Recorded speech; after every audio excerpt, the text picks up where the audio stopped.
আমি প্রকৌশলী মোহাম্মদ আবুল খায়ের সেলিম। আমার দুইটা কোম্পানি, নবোদ্যোগ লিমিটেড আর Nagar design and development limited.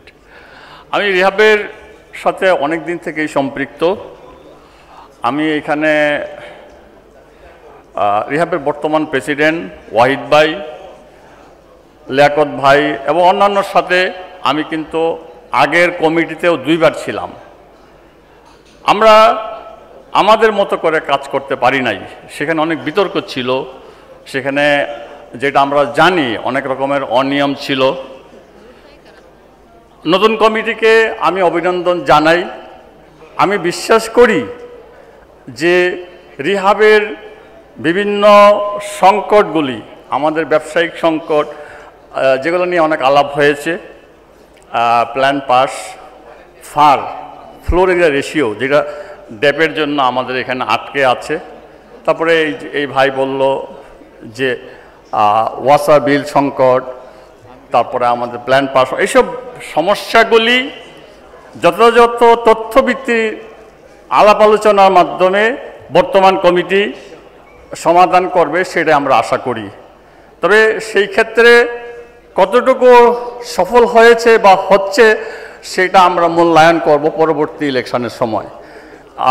আমি যেটা ব্যক্তিগতভাবে বলতে চাই যে আগের কমিটির সময় আমি কিছু বিষয়ে আপত্তি করেছিলাম, যেমন উত্তরাতে যে বিল্ডিংটি হওয়ার কথা ছিল রিহাব ইনস্টিটিউট, সেটার বাজেট ছিল আমার হিসাব মতো, আমি একজন প্রকৌশলী হিসাবে 37 থেকে 38 কোটি টাকা, এটা 45 হতে পারে, 42 হতে পারে। সেটা যখন 87 কোটি টাকায় কার্যাদেশ দেওয়ার জন্য রেডি করা হলো, আমি কড়া আপত্তি জানাই এবং সেটা আমি মিডিয়ার সামনেও বলি। তখন কিন্তু আমি অনেক রকমের হয়রানির শিকার হয়েছি এবং হচ্ছি এখনও।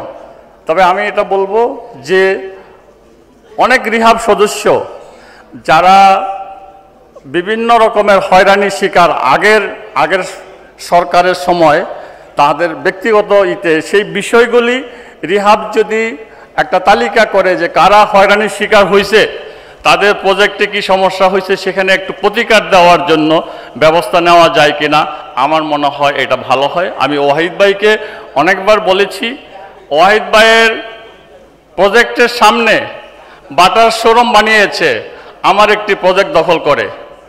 আমার অপরাধ কি? আমি আওয়ামী লীগ সরকার বিরোধী।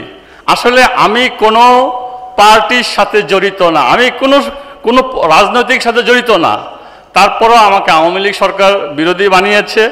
আমি তখনকার ডিসি ছিল বিপ্লব সরকার, তার সাথে অনেকবার কথা বলেছি।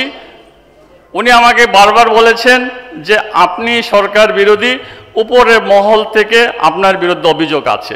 আমার 3টা প্রজেক্ট মোহাম্মদপুরে দখল করে নিয়েছে। সেগুলোর বিষয়ে আমি ওয়াহিদ ভাইকে, লিয়াকত ভাইকে অনেকবার বলেছি, কোনো প্রতিকার পাই নাই। আমি সব সদস্যদেরকে, এখানে যারা উপস্থিত আছেন তাদেরকে আমি বলবো যে আপনারা, আমি ব্যক্তিগতভাবে অনেকের সাথে যোগাযোগ করব, আপনারা আমার এইরকম সংকট সমাধানে একটু সহযোগিতা করবেন। এবং আমার মনে হয় যে এত সব কথা বলার সুযোগ এখন নেই, আমাদের সময় স্বল্পতা। ধন্যবাদ আমাদের ভাই। আমি সবাইকে ধন্যবাদ জানাচ্ছি এবং নতুন কমিটি আরো রিহাবের সম্মান, রিহাবের মর্যাদা, রিহাবের ভাবমূর্তি উত্তরণে কাজ করবে, দুর্নীতিমুক্ত রিহাব গঠনে কাজ করবে, মেম্বার বান্ধব রিহাব গঠনে কাজ করবে, এই আশা ব্যক্ত করে আমি আমার বক্তব্য শেষ করছি। ধন্যবাদ।